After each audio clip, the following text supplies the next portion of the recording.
সম্মানিত দর্শক, আসসালামু আলাইকুম। বক্ষণের জানাই দে জুম্মা মুবারক। আজ পবিত্র জুমার দিন।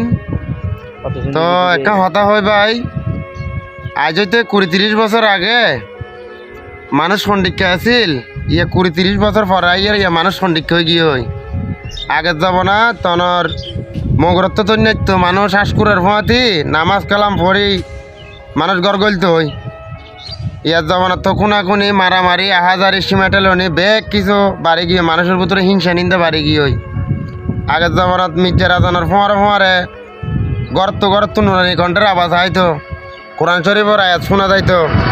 ইয়া তো ভাই কোরআন শরীফের আয়াত উদ্দা হরে গিয়ে হই মানছে ইয়া বেইন নাফাজর ধরলে মার্কেটত দৌড়ের মির্জার আজান দিলে মাত্র বেইন নাফাজর শোনা যায়, এটা কোরআন শরীফের আওয়াজ শোনা যাইতো, কোরআন তেলাওয়াতের আওয়াজ শোনা যাইতো, এটা ডিজে গানের আওয়াজ শোনা যার। তো এতাল্লাই মানুষ আল্লাহ কতটুল্লা মানুষ পরিবর্তন যার করতে পৃথিবী ঠিকই আছে। তো সবাই ভালো থাকিবেন, সুস্থ থাকিবেন। আসসালামু আলাইকুম। ভিডিও ভালো লাগিলে অবশ্যই একটু লাইক শেয়ার কমেন্ট করিবেন। ধন্যবাদ।